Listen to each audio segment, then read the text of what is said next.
दोस्तों, डिजिटल रोज एजुकेशन के online platform पर आपका स्वागत है। देखिए, अपन राजस्थान की जो चित्रकला की सीरीज पढ़ रहे हैं। आज अपनी राजस्थान की जो चित्रकला कंप्लीट हो जाएगी। अपन आज से पहले जो क्लासें हुई है उनमें अपन मेवाड़ की चित्रकला पढ़ चुके हैं, मारवाड़ की चित्रकला पढ़ चुके हैं और ढूंढाड़ की चित्रकला पढ़ चुके हैं। देखिए, मेवाड़ की चित्रकला में अपन बात किए थे चामुंडा उदयपुर की चित्रकला, देवगढ़ और नाथद्वारा की चित्रकला, ठीक है।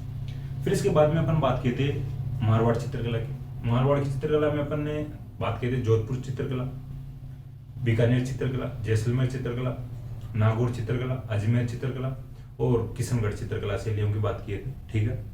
देखिए, फिर बाद में बात किए थे अपन यानी ढूंढाड़ चित्रकला की। ढूंढाड़ चित्रकला में बात किए थे अपन मेरा जयपुर की चित्रकला की, फिर अलवर की चित्रकला की बात किए थे, ठीक है। फिर अपन शेखावाटी की चित्रकला की भी बात किए थे। देखिए, आज अपन बात करेंगे हाड़ौती चित्रकला की। देखिए, जो हाड़ौती जो चित्रकला है, हाड़ौती में महत्वपूर्ण तरीके से अगर देखा जाए तो जो क्षेत्र तो आता है, जो वर्तमान में जो डिस्ट्रिक्ट आते हैं कोटा, बूंदी और बारा, झालावाड़ आता है। लेकिन अपन हाड़ौती चित्रकला में बात करेंगे मुख्य रूप से बूंदी और कोटा की चित्रकला की, ठीक है। देखिए, बारा और झालावाड़ जो ये डिस्ट्रिक्ट थे या डिस्ट्रिक्ट है वर्तमान में, ये देखिए बाद में बने थे। तो ये इन्हीं कोटा और बूंदी से अलग होकर बने हैं, ठीक है। तो इनकी भौगोलिक स्थितियां इस प्रकार है। तो अपन बात करेंगे हाड़ौती चित्रकला में आज मुख्य रूप से कोटा चित्रकला और बूंदी चित्रकला की। देखिए, सबसे पहले अगर बात करें अपन तो हाड़ौती चित्रकला में सबसे पहले बात करेंगे बूंदी चित्रकला की, ठीक है। राजस्थान की चित्रकला की जो सीरीज में बात कर रहे हैं अपन हाड़ौती चित्रकला,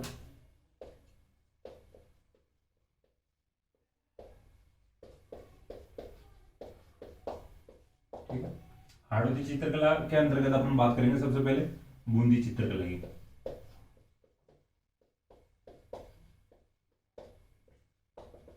ठीक है। ज्यादा बड़ी और ज्यादा बातें नहीं है, ठीक है, इनमें। और जो इंपॉर्टेंट फैक्टर मैं बता रहा हूं आपको, समझने की कोशिश करना, मैं समझाने की कोशिश कर रहा हूं आपको। देखिए, सबसे पहले बात करते हैं बूंदी चित्रकला की। देखिए, बूंदी चित्रकला का जो शुरुआत होती है या बूंदी चित्रकला का जो प्रारंभ काल होता है या प्रारंभ होता है, यानी बूंदी चित्रकला जो प्रारंभ होती है, जो एक जो शासक था बूंदी का, सुरजन, ठीक है।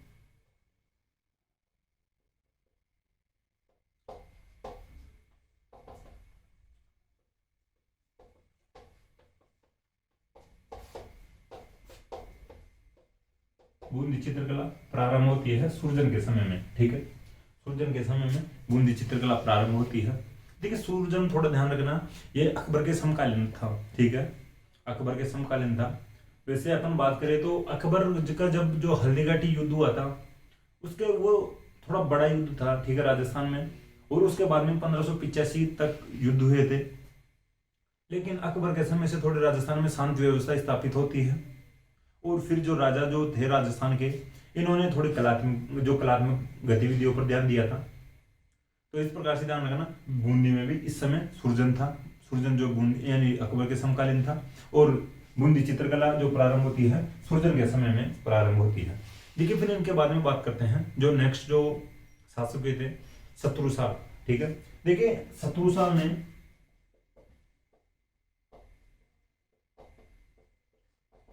रंगमहल का निर्माण करवाया था,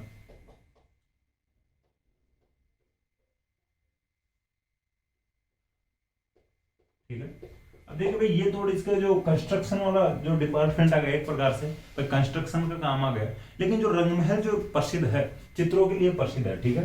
रंगमहल है जो भित्ति चित्रों के लिए प्रसिद्ध है।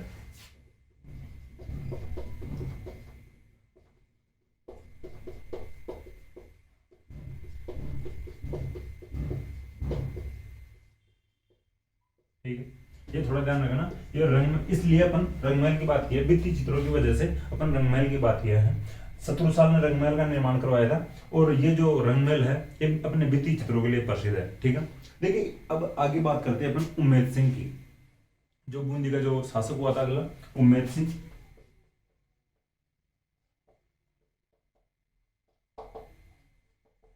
देखिए, जो उम्मेद सिंह का जो शासन काल रहता है, ठीक है, उम्मेद सिंह का जो शासन काल रहता है, ये बूंदी चित्रकला का स्वर्ण काल कहलाता है।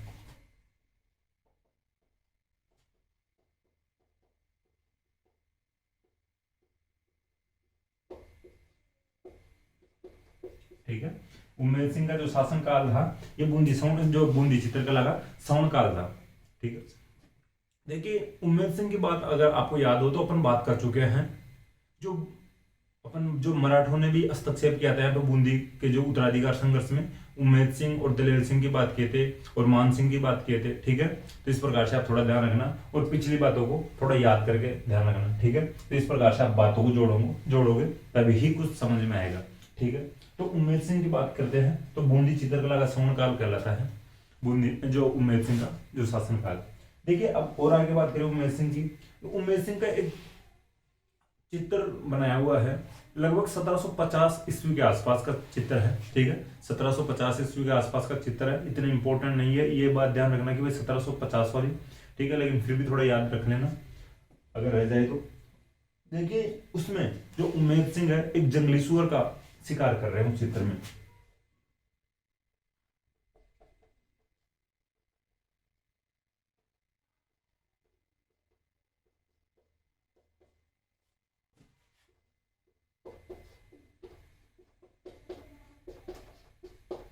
ठीक है।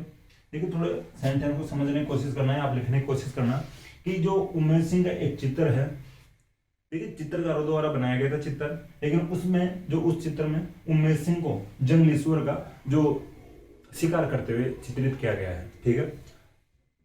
उम्मेद सिंह को जंगली सुअर का यानी शिकार करते हुए चित्रित किया गया है। ठीक है। 1750 के आसपास का जो चित्र है।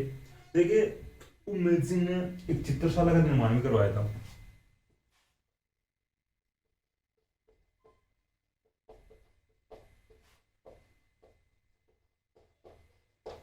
ठीक है। वैसे अपन रंगमहल की और जो चित्रशाला की पहले बात कर चुके हैं, आपको थोड़ा याद हो तो। ठीक है। तो उम्मेद सिंह ने एक चित्रशाला का निर्माण करवाया था। देखिए जो यह चित्रशाला है इसको भित्ति चित्रों का संवर्ग कहते हैं।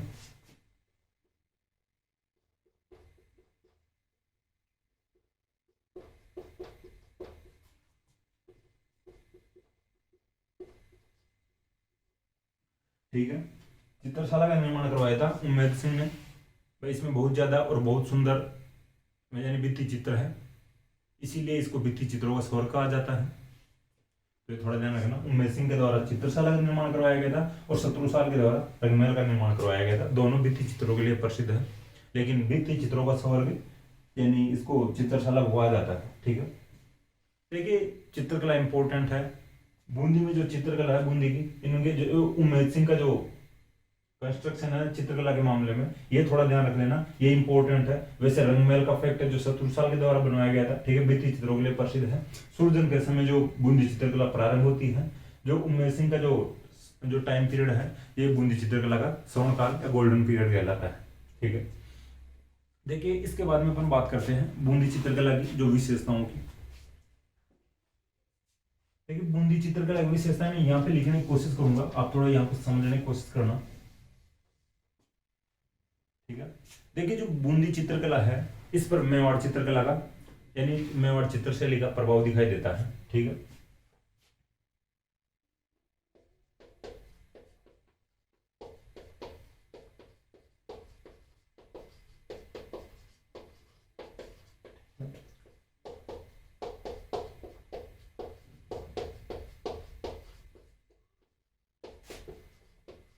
देखिए मेवाड़ का दिखाई देता है, साथ ही याद रखना कि दक्षिण जो शैली है उसका भी प्रभाव दिखाई देता है बूंदी चित्रकला शैली पर।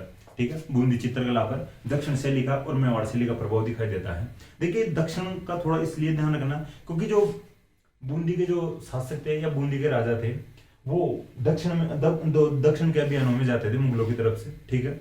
तो थोड़ा ध्यान रखना, तो इसलिए वो भाई दक्षिण में जाते हैं तो वहां से कुछ ना कुछ सीख के आएंगे, कुछ ना कुछ भाई लेकर आएंगे। इस प्रकार जो चित्रकार ले आए होंगे या चित्र वहाँ की जो जो कलात्मक गतिविधियां उनको देख कर आए होंगे, तो वहीं यहाँ पे भी वो थोड़ा बहुत प्रभाव दिखाई देता है दक्षिण शैली का। ठीक है। तो इस प्रकार से ध्यान रखना, मेवाड़ चित्रकला शैली यानी मेवाड़ शैली का प्रभाव दिखाई देता है और दक्षिण शैली का प्रभाव दिखाई देता है। देखिए बूंदी चित्रकला की एक जो इंपॉर्टेंट फैक्ट है यह है कि जो प्रकृति चित्रण किया गया है। ठीक है। प्रकृति चित्रण अधिक हुआ है। ठीक है। प्रकृति चित्रण अधिक हुआ है। ठीक है। प्रकृति चित्रण अधिक होगा तो उसमें भाई यही दिखाया जाएगा, जैसे पेड़ पौधों का चित्र बना दिया है, ठीक है। प्रकृति में तो यही आते हैं, पर जैसे पेड़ पौधे बना दिए, पशु पक्षी बना दिए, तो देखिए जो पेड़ पौधे बनाएंगे, यानी पेड़ पौधे बनाएंगे तो उनका रंग कैसा होगा भाई, हरा रंग होगा, ठीक है। तो हरा रंग इसमें अधिक मात्रा में यूज किया गया है, ठीक है। और इसके साथ में लाल रंग भी प्रयोग में किया गया है, हरा और लाल रंग, ठीक है। हरे व लाल रंग का प्रयोग किया गया है बूंदी चित्रकला शैली में। देखिए इसके बारे में बात करते हैं। एक जो अपन जोधपुर चित्रकला शैली है, मारवाड़ चित्रकला शैली में पढ़ चुके हैं, ठीक है। जोधपुर चित्रकला शैली में पढ़े थे, फिर अपन मारवाड़ में, तो कि एक मतीराम की जो पुस्तक है रसराज, तो रसराज का चित्रण किया गया था जोधपुर चित्रकला शैली में। तो बूंदी चित्रकला शैली में भी जो मतीराम की पुस्तक है रसराज का चित्रण किया गया है।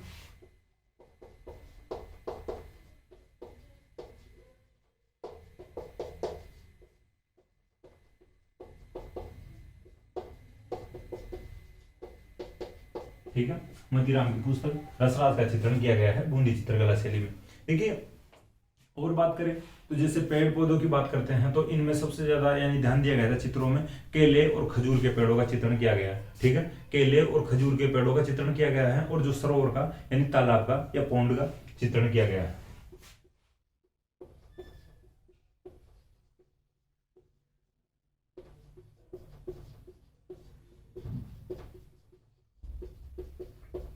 देखिए अपन बात किए थे जो प्रकृति चित्रण, तो प्रकृति चित्रण में जो पेड़ पौधों के भाई चित्र बना दिए गए, और जो यानी और बात करें आगे बढ़ के तो सरोवर यानी तालाब का चित्र बना दिया गया, ठीक है। तो सर्वाधिक चित्रण किया गया है प्रकृति चित्रण।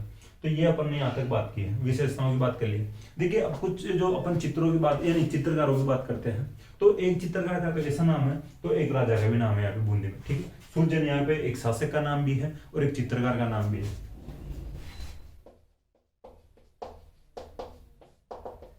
ठीक है।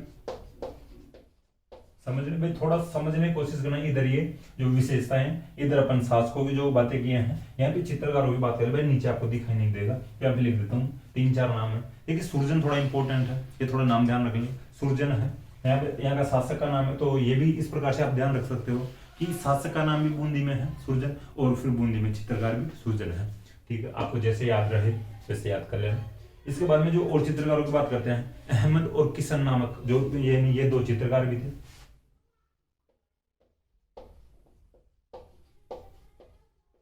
ठीक है। सूरजन, अहमद, किशन, और जो एक रामलाल और साधुराम भी था, ठीक है। रामलाल और साधुराम,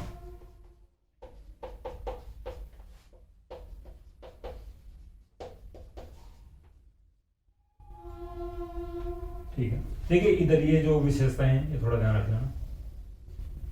ये यहाँ पे ये चित्रकार है, ये थोड़ा ध्यान रख लेना। और ये फिर अपने जो शासकों के समय में क्या क्या हुआ था, क्या क्या चित्रण किया गया वो है। तो ये देखिए बूंदी चित्रकला कंप्लीट होती है। एक बार अपन रिवीजन करें तो इस प्रकार से देखिए, हाड़ौती चित्रकला में बूंदी चित्रकला की बात की थी। बूंदी चित्रकला सूरजन के समय में बूंदी चित्रकला प्रारंभ होती है। शत्रु साल के समय में रंगमहल बनाए जाते हैं जो भित्ति चित्रों के लिए प्रसिद्ध है। उमेद सिंह की बात करें तो उमेद सिंह के समय जो टाइम पीरियड था वो बूंदी चित्रकला का यानी गोल्डन पीरियड या स्वर्ण काल कहलाता है। जंगली सूअर का शिकार करते हुए उमेद सिंह का चित्रण किया गया है, ठीक है। देखिए चित्रशाला का निर्माण करवाया था उमेद सिंह ने, जो भित्ति चित्रों का स्वर्ग कहलाता है, ठीक है। ये इंपॉर्टेंट बातें थी। इसके बाद में अपन विशेषताओं की बात करते बूंदी चित्रकला की जो विशेषता, मेवाड़ चित्रकला जो मेवाड़ शैली का प्रभाव दिखाई देता है, दक्षिण जो शैली का प्रभाव दिखाई देता है, प्रकृति चित्रण अधिक किया गया है, उसके साथ ही हरे और लाल रंगों का प्रयोग किया गया है चित्रों में, ठीक है। और बात करें तो जैसे खजूर और केले और जो सरोवर के चित्रण बनाए गए, ठीक है। और तो देखिए मतीराम की जो पुस्तक रसराज थी उसका चित्रण किया गया। मतीराम की जो पुस्तक रसराज है उसका चित्रण जोधपुर चित्रकला शैली में भी किया गया है, ठीक है। तो ये बात थी। अब बात करते हैं कोटा चित्रकला की।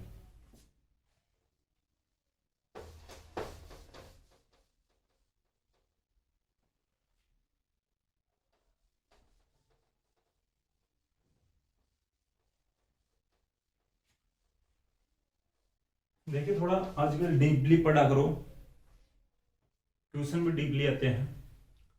जैसे अभी सीईटी का एग्जाम लगा था, उसमें एक क्वेश्चन था जो फर्स्ट जो पारी वाला जो एग्जाम था उसमें एक क्वेश्चन था कि भरतपुर प्रजा संघ की स्थापना कब की गई थी।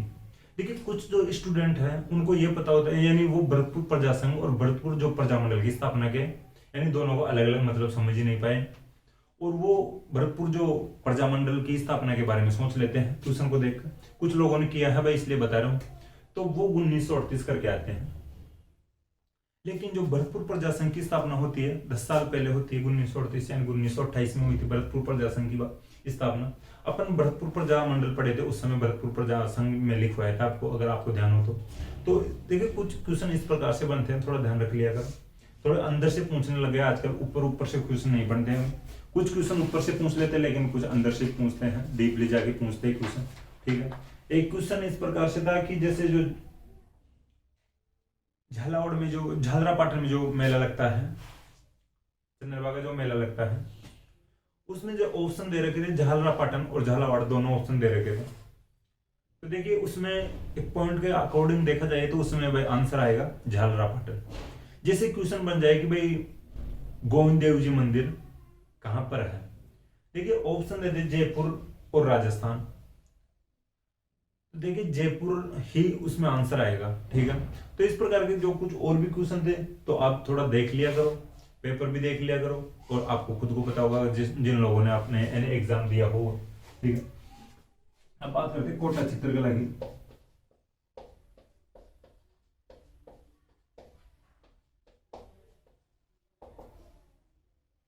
ठीक है, देखिए कोटा चित्रकला जो राम सिंह शासक हुए थे कोटा के, उनके समय में प्रारंभ होती है।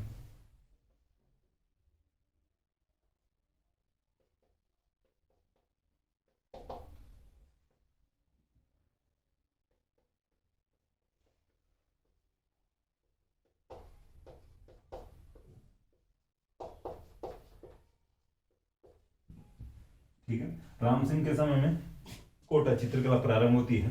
देखिए फिर इनका जो ये इफेक्ट है कि कोटा चित्रकला प्रारंभ किस शासक के समय में होती है।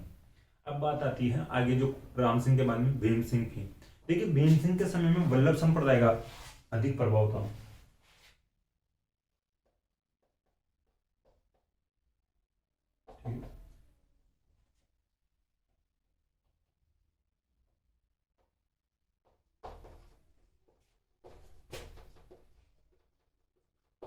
ठीक है, भीम सिंह के समय में वल्लभ संप्रदाय का प्रभाव अधिक था। देखिए जो वल्लभ संप्रदाय के जो प्रभाव की वजह से इन्होंने कोटा का नाम बदलकर यानी नंदग्राम कर दिया था। ठीक है, तो ये भी थोड़ा ध्यान रखना, भीम सिंह ने कोटा का नाम भी नंदग्राम कर दिया था वल्लभ संप्रदाय का जो प्रभाव अधिक होने के कारण। देखिए वल्लभ संप्रदाय का जो प्रभाव अधिक होगा तो वहां पे चित्रण किसके होंगे आप भी समझ सकते हो, अपन इतनी क्लास पढ़ चुके हैं चित्रकला की, और वल्लभ संप्रदाय यानी अलग अलग शैलियों में बात आ चुकी है। तब इस भगवान श्री कृष्ण का चित्रण सर्वाधिक हुआ है।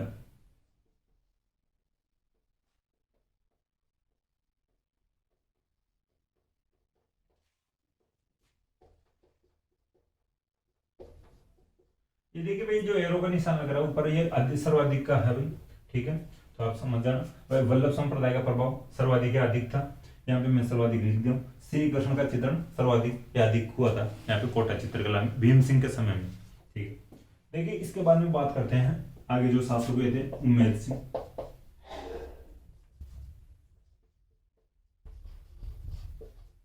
देखिए उम्मेद सिंह अभी अपने बूंदी चित्रकला में भी पढ़ा है। ठीक है, तो दो यानी कोटा में भी उम्मेद सिंह था, ये अलग उम्मेद सिंह है, वो जो बूंदी वाला अलग उम्मेद सिंह है। देखिए जो कोटा का जो उम्मेद सिंह था, तो उम्मेद सिंह का जो टाइम पीरियड था ये कोटा चित्रकला का स्वर्ण काल कहलाता है या गोल्डन पीरियड कहलाता है।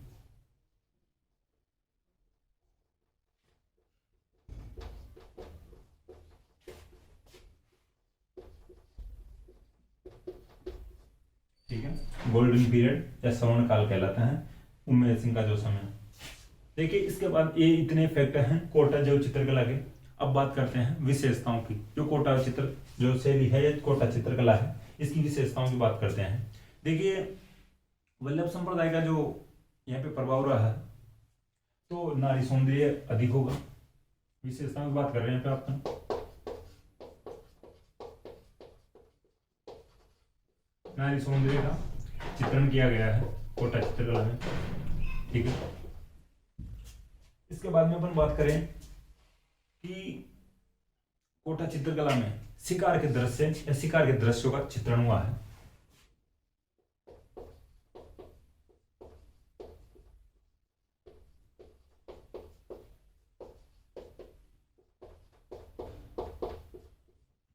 ठीक है।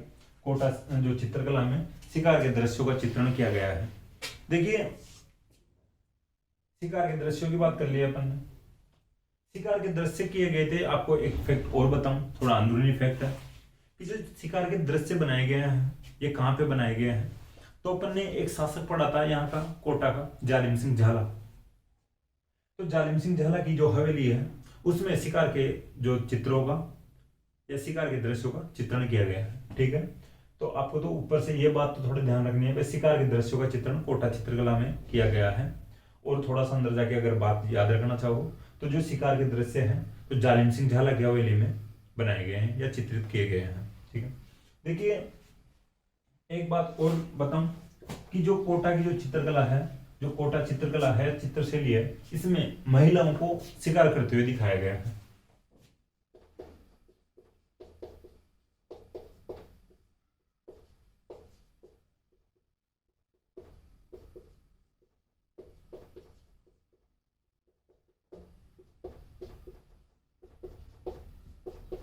ठीक है। महिलाओं को शिकार करते हुए दिखाया गया है कोटा चित्रकला शैली में। देखिए थोड़ा याद इस प्रकार से भी रख सकते हो कि अपन ने जब कोटा का इतिहास पढ़ रहे थे, जब हाड़ौती का इतिहास पढ़ रहे थे, या जो कोटा जो प्रजामंडल वगैरह पढ़ रहे थे अपन, तो उस समय एक लाइन बताया था, मैं आपको एक बात बताया था कि जो कोटा का जो रामपुरा थाना था वहां पर जो छात्राओं ने अधिकार कर लिया था या कब्जा कर लिया था। ठीक है। यानी घेरा दे लिया था, कब्जा कर लिया था, अधिकार कर लिया था। देखिए भाई जब चित्रकला में ही महिलाओं को चित्रकला यानी शिकार करते हुए दिखाया गया है तो उस समय में यानी जो चित्रकला हो रही थी या राजाओं के शासन में महिलाएं चित्र यानी शिकार करती होगी तभी वह चित्र बनते हैं। भाई जो ओरिजिनलिटी को दिखाया जाता है चित्रों में, आज भी जैसे कुछ भी जो तो वर्तमान की जो स्थितियां होती है उनको दिखाया जाता है, दर्शाया जाता है। तो उस समय में जब महिलाओं के चित्र बनाए गए शिकार करते हुए तो वहाँ की जो छात्राओं ने भी इस प्रकार से भाई जो धरने प्रदर्शन शुरुआत में शुरू कर दिए थे, यानी उन्होंने तो थोड़ा आगे बढ़ के थाने पे ही कब्जा कर लिया था। तो थोड़ा ध्यान रखना, याद रखने के लिए। फिर आगे बात करें अपन, देखिए यानी जो रंगों की बात आती है, भाई जो कोटा चित्रकला जो शैली है इसमें जो चित्रों में किस प्रकार के रंगों का प्रयोग किया गया था। देखिए रंगों की बात आए तो हरा, पीला और नीले रंगों का बात यानी यूज किया गया था। हल्का हरा, नीला, पीला। ठीक है। कोटा चित्रकला में हल्का हरा और नीला और पीले रंगों का प्रयोग किया गया था। ठीक है। हरा, नीला और पीला। देखिए चित्रों की बात है, मैं यहाँ पर कुछ जो इंपॉर्टेंट जो चित्र बनाए गए थे उनके भी थोड़ी ध्यान रख लो। देखिए शेर का चित्र बनाया गया था यहाँ पे और मोर का जो चित्रण किया गया था।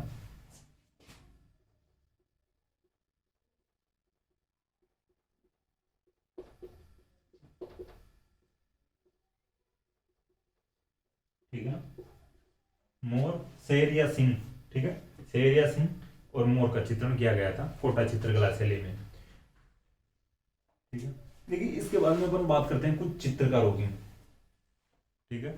जो कोटा चित्रकला के जो चित्रकार हैं उनकी बात करते हैं। देखिए सबसे पहले बात करते हैं डालू। ठीक है। डालू एक चित्रकार था। ये चित्रकार का जो ये डालू का नाम थोड़ा इंपॉर्टेंट है, ध्यान रखना, क्योंकि इसने रागमाला का चित्रण किया था। देखिए थोड़ा आपको पीछे जाकर थोड़ा सोचना चाहिए, अपन ने कहां कहां पर जो रागमाला का चित्रण पढ़ा है, किस किस शैलियों में जो रागमाला का चित्रण पढ़ा है। देखिए रागमाला का चित्रण लगभग अपन 4 जगह पढ़ चुके हैं कोटा चित्रकला से। एक तो डालू करता है। सबसे पहले बात करते हैं अमर सिंह प्रथम के समय में नासिरुद्दीन रागमाला का चित्रण करता है। ठीक है। सबसे पहले पढ़े थे अपन मेवाड़ जो चित्रकला में अमर सिंह यानी अमर सिंह प्रथम जो रागमाला का चित्रण करता है, यानी अमर सिंह प्रथम के समय में नासिरुद्दीन जो रागमाला का चित्रण करता है। ठीक है। फिर उससे आगे अपन पढ़े थे जगत सिंह प्रथम के समय में। ठीक है। साहिबदीन नामक जो चित्रकार था, मेवाड़ की बात कर रहे थे, जगत सिंह प्रथम के समय में साहिबदीन ने रागमाला का चित्रण किया था। ठीक है। फिर बात किए थे वीर वीर जी नामक जो चित्रकार था, विठल दास जो चांपावत था, ठीक है, विठल दास जो चांपावत था पाली का, उसके कहने पर जोधपुर जो चित्रकला पढ़ रहे थे उस समय अपन बात की थे, तो विठल दास चांपावत के कहने पर वीर जी नामक चित्रकार ने रागमाला का चित्रण किया था। ठीक है, 3 पढ़ चुके हैं हम सबसे पहले, और जो चौथा है ये है, यानी कोटा चित्रकला में डारू नामक जो चित्रकार ने रागमाला का चित्रण किया था। देखिए, रागमाला का चित्रण 4 जगह पर पढ़ते हैं अपन, थोड़ा ध्यान रखना। जो प्रथम पढ़ते हैं मेवाड़ में, नासिरुद्दीन चित्रण करता है अमर सिंह प्रथम के समय में।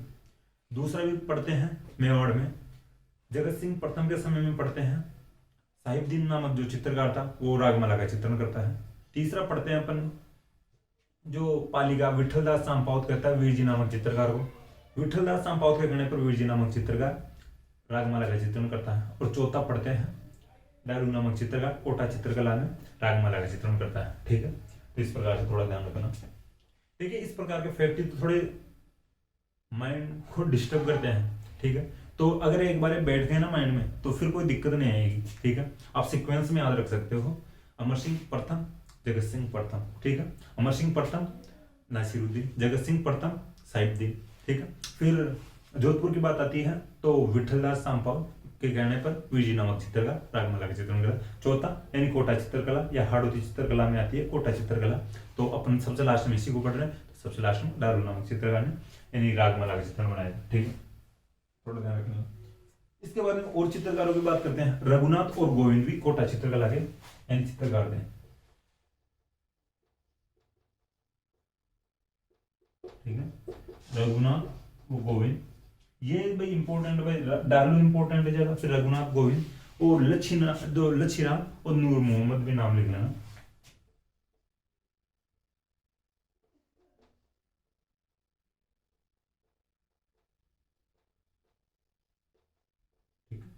ये कोटा चित्रकला के चित्रकार है लच्छीराम, रघुनाथ गोविंद, नूर मोहम्मद और एक है डालू। डालू का ये रागमाला का चित्रण थोड़ा इंपॉर्टेंट, ध्यान रख लो। देखिए, ये अपनी चित्रकला कंप्लीट हो चुकी है। ठीक है, चित्रकला कंप्लीट हो चुकी है अपनी। देखिए, इसके बारे में अपन बात करें तो कुछ जो इंपॉर्टेंट जो चित्रकार हैं उनका ओवरऑल अपन नाम देख लेते हैं, और उनकी जो कुछ श्रृंखलाएं, चित्र श्रृंखलाएं हैं, और उनको जो अलग जो निकनेम से, यानी किस निकनेम से जाना जाता है, उनकी भी थोड़ी बात कर लेते हैं। ठीक है, क्वेश्चन पढ़ते हैं एग्जाम्स में तो उसकी थोड़ी ध्यान रख लेते हैं अपन। देखिए, पहले बात कर लेते हैं कोटा चित्रकला की, वापस एक बार रिवीजन करवा देता हूँ। हाड़ौती चित्रकला में जो दो शैलियां पढ़े हैं, बूंदी और कोटा। बूंदी की पहले बात कर चुके हैं अपन, कोटा चित्रकला की बात करते हैं। एक कोटा चित्रकला का जो राम सिंह के समय में कोटा चित्रकला प्रारंभ होती है, भीम सिंह के समय में वल्लभ संप्रदाय का प्रभाव था, श्री कृष्ण के जो चित्रण अधिक हुआ है इनके समय में। उमेश सिंह की बात की थी, कोटा चित्रकला का श्रवण काल कहलाता है। ठीक है, उमेश सिंह का जो समय था या टाइम पीरियड था, ये कोटा चित्रकला का जो श्रवण काल कहलाता है। फिर बात कहते हैं अपन कुछ जो विशेषताओं होगी, जो नारी सौंदर्य का अधिक किया गया है, नारी सौंदर्य का चित्रण अधिक किया गया है, शिकार के दृश्यों का चित्रण किया गया है। ठीक है, महिलाओं को शिकार करते हुए दिखाया गया है, हल्का जो हरा, नीला और पीला रंगों का प्रयोग किया गया है। और बात कहते हैं जैसे सिंह, शेर और मोर के चित्रण अधिक हुए हैं। कुछ चित्रकारों की बात किए थे, डालू के द्वारा रागमाला का चित्रण किया गया था, और जो लच्छीराम, रघुनाथ गोविंद और नूर मोहम्मद, ये कुछ चित्रकार थे। ठीक है, देखिए, अब इसके बाद में अपन बात करें तो कुछ चित्रकारों की करते हैं बात।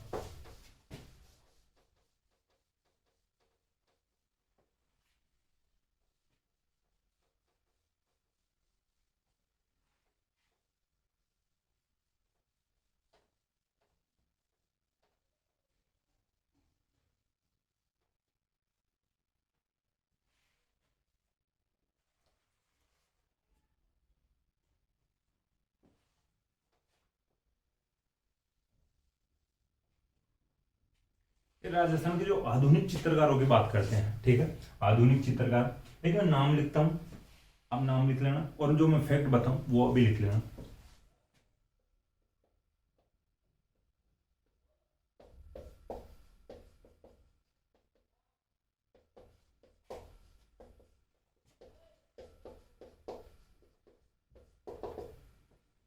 ठीक देखिए एक जो सबसे पहले नाम आता है राम गोपाल विजयवर्गीय का बात करते हैं अपन।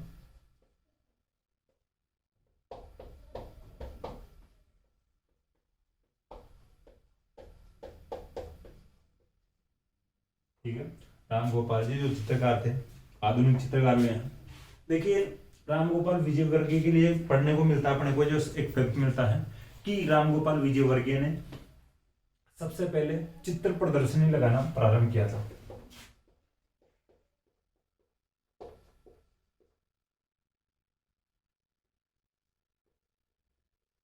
ठीक है, राम गोपाल विजयवर्गीय ने सबसे पहले चित्र प्रदर्शनी लगाना शुरू किया था। देखिए इनकी एक पुस्तक है अभिसार निशा। ठीक है, अभिसार निशा।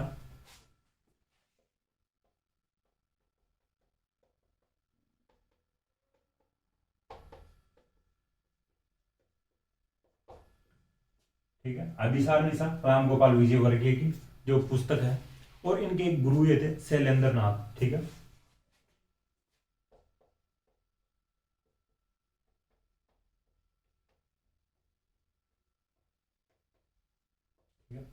राम गोपाल विजयवर्गीय आधुनिक चित्रकार हुए राजस्थान के। सबसे पहले चित्र प्रदर्शनी लगाना शुरू किया था इन्होंने। इनकी पुस्तक है अभिसार निशा। इनके जो गुरु हुए थे शैलेंद्र नाथ हुए थे। इनके बाद में बात करते हैं जगमोहन माथोड़िया।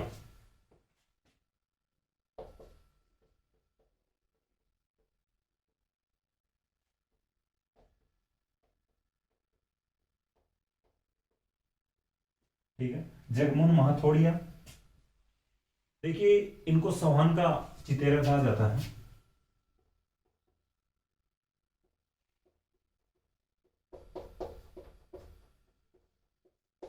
देखिए चौहान का मतलब होता है कुत्ता। ठीक है, चौहान कुत्ते का पर्यायवाची है, या चौहान मतलब होता है कुत्ता। जगमोहन माथोड़िया को चौहान का चितेरा कहा जाता है। कुत्तों का चित्र बनाते होंगे भाई, इसलिए जो कुत्तों का चितेरा कहा जाता है चौहान का चितेरा कहा जाता है। देखिए परमानंद चोयल की बात आती है आगे।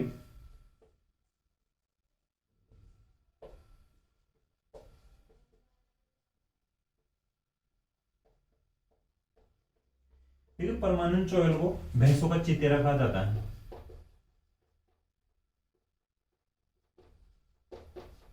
ठीक है, परमानंद चोयल को भैंसों का चितेरा कहा जाता है। देखिए एक बात आती है देवकी। देखिए देवकी नंदन शर्मा की बात आती है, और गोवर्धन लाल बाबा की भी आती है। पहले बात करते हैं गोवर्धन लाल बाबा।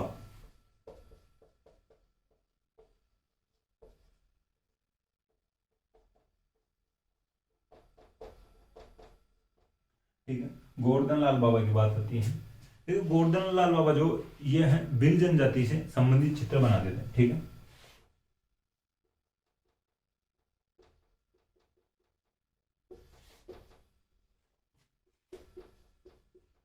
आप पूरा सेंटेंस लिख सकते हो इस प्रकार से कि गोवर्धन लाल बाबा भील जनजाति से संबंधित चित्र बनाते थे। ठीक है, देखिए गोवर्धन लाल बाबा को भीलों का चितेरा कहा जाता है।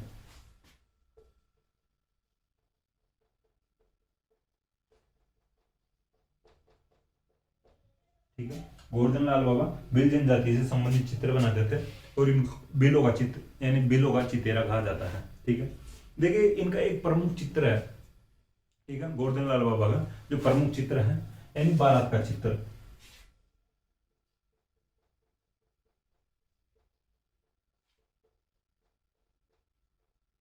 थोड़ा ध्यान रखेंगे, बारात का चित्र इनका प्रमुख चित्र है। कोई बारात जा रही होगी उसका चित्र बना दिए होंगे गोवर्धन लाल बाबा।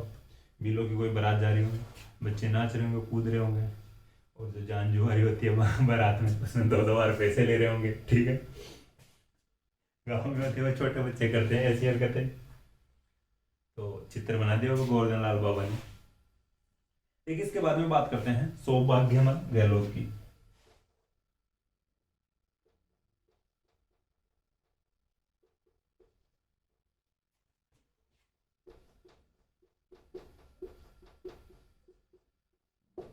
ठीक है, सौभाग्यमल गहलोत की। देखिए जानजू जो है नॉर्मल में मजाक की बात बता रहा है, ये इस चित्र में नहीं है, थोड़ा मजाक के लिए दिया। तो सौभाग्यमल गहलोत की बात करते हैं आगे। देखिए सौभाग्यमल जो गहलोत है इनको नीड़ का चितेरा कहा जाता है। नीड़ का मतलब घोंसला होता है। ठीक है, नीड़ का चितेरा, आपको दिखाई दे रहा होगा, नहीं दिखाई दे रहा हो तो आप समझने की कोशिश करना। सौभाग्यमल गहलोत को नीड़ का चितेरा कहा जाता है। नीड़ का अर्थ होता है घोंसला। देखिए, इसके बाद में बात करते हैं देवकीनंदन शर्मा की, लेकिन इसको मैं मिटाना चाहूंगा, एक बार वापस रिवीजन करवा देता हूँ इनका। रामगोपाल विजयवर्गीय की बात करते हैं।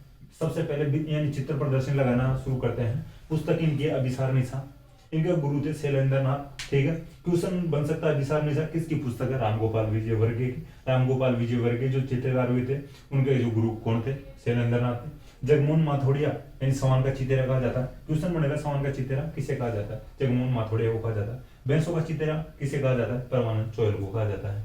ठीक है, गोवर्धन लाल बाबा के बारे में 2-3 फैक्ट है। भील जनजाति से संबंधित जो चित्र कौन बनाते थे? मुख्यतः कौन बनाते? गोवर्धन लाल बाबा बनाते थे। भीलों का चितेरा किसे कहा जाता है? गोवर्धन लाल बाबा कहा जाता है। भारत का चित्र किसका प्रसिद्ध है? गोवर्धन लाल बाबा का प्रसिद्ध है। गोवर्धन लाल बाबा का जो कौन सा चित्र प्रसिद्ध है? 3 तो ऐसे चित्र दे देंगे जो दूसरे चित्रकारों के होंगे और एक भारत का चित्र दे देंगे, तो इस प्रकार से क्वेश्चन बन सकता है। फिर क्वेश्चन आएगा सौभाग्यमल गहलोत, नीड़ का चितेरा किसे कहा जाता है? सौभाग्यमल गहलोत को कहा जाता है। ठीक,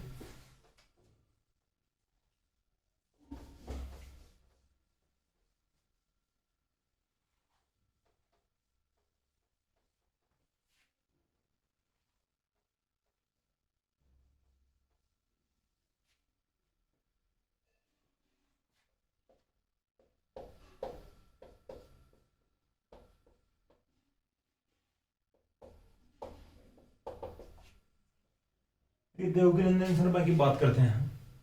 देखिए, देवकीनंदन शर्मा ने प्रकृति से संबंधित जो चित्रण अधिक किया था। ठीक है, देवकीनंदन शर्मा को यानी प्रकृति चित्रण पसंद था, प्रकृति इनको ज्यादा पसंद थी। ठीक है,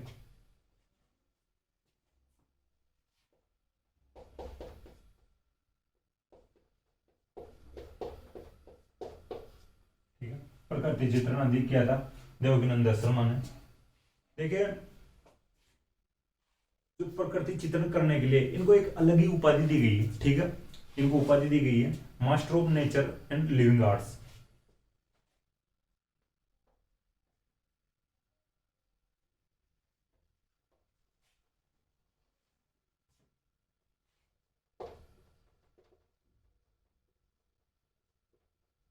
ठीक है, मास्टर ऑफ नेचर, ठीक है, master of nature and living arts. देखिए, आर्ट्स नहीं, ऑब्जेक्ट है।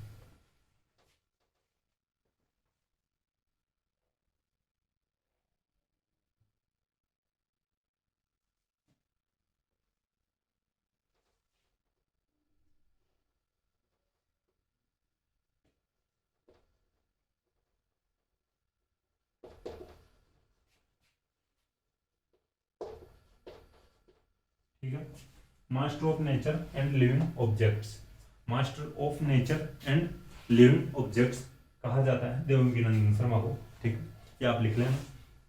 देवकीनंदन शर्मा को यानी प्रकृति चित्रण अधिक करने के कारण master of nature and living objects कहा जाता है। ठीक है, इसके बाद में बात करते हैं ज्योति स्वरूप का छावा।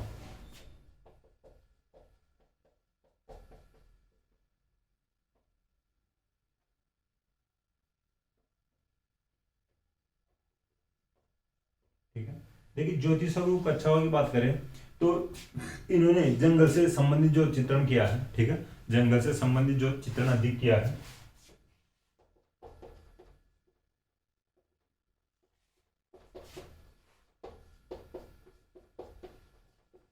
ठीक है, देखिए, इनके चित्र श्रृंखला का नाम है इनर जंगल। ठीक है, इनर जंगल इनकी जो चित्र श्रृंखला का नाम है ज्योति स्वरूप कच्छावा। क्वेश्चन इंपॉर्टेंट बन सकता है, इनर जंगल किसकी चित्र श्रृंखला है? ज्योति स्वरूप कच्छावा की चित्र श्रृंखला का नाम है इनर जंगल। इसके बाद में बात करते हैं कुंदनलाल मिस्त्री की। देखिए, कुंदनलाल मिस्त्री ने महाराणा प्रताप का चित्रण किया है।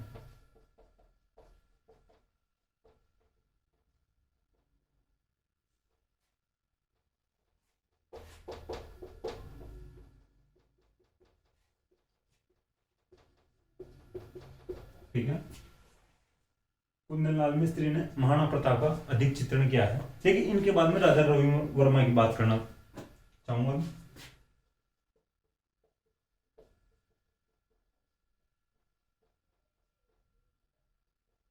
देखिए राजा रवि वर्मा जो, ये थोड़ा ध्यान रख लेना, जो केरल की एक त्रावणकोर रियासत थी, या त्रावणकोर रियासत, ठीक है, केरल में त्रावणकोर नामक जो एक रियासत थी, ठीक है, त्रावणकोर से संबंधित थे, ठीक है, राजा रवि वर्मा केरल की त्रावणकोर रियासत से संबंधित थे। देखिए भारतीय चित्रकला का पितामह कहलाते हैं राजा रवि वर्मा, ठीक है, आप लिख लेना, 2 फैक्ट लिख लेना, आप नोट डालेंगे। राजा रवि वर्मा केरल की त्रावणकोर रियासत से संबंधित थे और भारत का, यानी भारत की चित्रकला का पितामह है राजा रवि वर्मा को कहा जाता है, ठीक है। देखिए राजा रवि वर्मा ने जो कुंदनलाल मिस्त्री के जो चित्र है महाराणा प्रताप के, इनके आधार पर, ठीक है, महाराणा प्रताप का चित्रण किया था, ठीक है।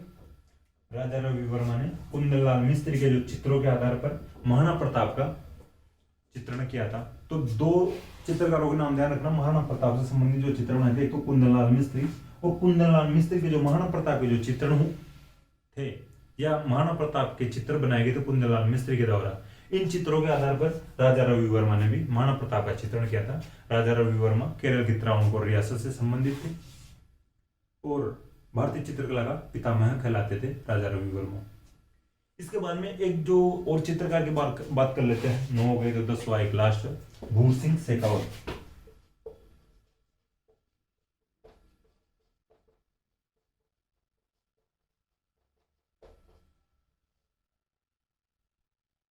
ठीक है, देखिए भूर सिंह शेखावत का एक फैक्ट लिख लेना, इसने, यानी भूर सिंह शेखावत ने स्वतंत्रता सेनानियों के चित्र बनाए थे, ठीक है, स्वतंत्रता सेनानियों के चित्रण बनाए थे भूर सिंह शेखावत ने।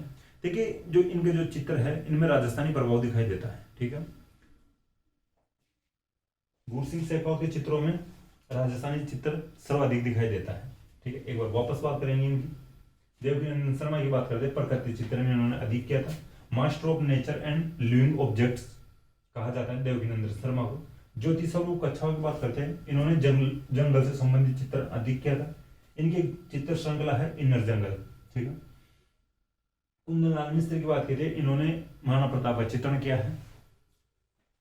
देखिए कुंदनलाल मिस्त्री ने महाराणा प्रताप का चित्रण किया है, इन्हीं चित्रों के आधार पर जो केरल की त्रावणकोर रियासत से संबंध रखने वाला राजा रवि वर्मा ने भी महाराणा प्रताप का चित्रण किया था। राजा रवि वर्मा की बात कर लिया, ठीक है। फिर भूर सिंह शेखावत की बात किए थे, भूर सिंह शेखावत ने स्वतंत्रता सेनानियों का चित्रण किया था और इनकी जो चित्रकला में या चित्रशैली में या इनके चित्रों में राजस्थानी प्रभाव सर्वाधिक दिखाई देता है, ठीक है। तो आज देखिए अपने इस प्रकार से चित्रकला कंप्लीट हो चुकी है। मेवाड़ चित्रकला शैली, मारवाड़ चित्रकला, यानी मेवाड़ चित्रकला, मारवाड़ चित्रकला, ठीक है। उसके बाद में ढूंढाड़ चित्रकला और उसके बाद में हाड़ौती चित्रकला, तो अपन ने बात कर लिए हैं कंप्लीट। मेवाड़ चित्रकला में वापस एक बार बता देता हूँ, चामुंडिया उदयपुर चित्रकला, नाथद्वारा और देवगढ़ चित्रकला, ठीक है। फिर मारवाड़ की बात की थी, मारवाड़ में जोधपुर चित्रकला पढ़े थे, जैसलमेर पढ़े थे, अजमेर पढ़े थे, किशनगढ़ पढ़े थे, बीकानेर पढ़े थे, ठीक है, और नागौर पढ़े थे। उसके बाद में ढूंढाड़ की बात की थी, ढूंढाड़ में जयपुर या आमेर की चित्रकला पढ़े थे, अलवर, उनियारा और शेखावत की चित्रकला पढ़े थे। इसके बाद में अपन बात किए थे, यानी आज बात किए हैं हाड़ौती चित्रकला की। हाड़ौती चित्रकला में बूंदी चित्रकला शैली पढ़े हैं और कोटा चित्रकला शैली पढ़े हैं, ठीक है। और कुछ जो आज आधुनिक चित्रकारों की बात भी की है, राजस्थान के आधुनिक चित्रकार, ठीक है। तो ये आधुनिक चित्रकारों का नाम थोड़ा ध्यान रख लेना, जगमोहन माथोड़िया है, देवकीनंदन शर्मा है, ज्योति स्वरूप कच्छावा है, कुंदनलाल मिस्त्री है, और एक जो केरल की त्रावणकोर रियासत से संबंध रखने वाले राजा रवि वर्मा थे, और भूर सिंह शेखावत, सौभाग्यमल गहलोत है, परमानंद चोयल है, ठीक है, और गोवर्धन लाल बाबा, और ठीक है, और एक राम गोपाल विजयवर्गीय। तो देखिए आज कंप्लीट हो चुकी है चित्रकला। अब जो नेक्स्ट क्लास में अपन देखते हैं कौन सा टॉपिक लेते हैं, एक अगले टॉपिक के साथ मिलते हैं अपन नेक्स्ट क्लास में। जिससे शायद हो सका तो अपन राजस्थान के जो त्यौहार लेंगे या फिर और कोई टॉपिक देख लेंगे, ठीक है। तो दोस्तों मुझे आशा है कि क्लास आपको पसंद आएगी। क्लास अगर आपको पसंद हो तो क्लास को लाइक करें, कमेंट करें, अपने दोस्तों के साथ शेयर करें। थैंक यू दोस्तों।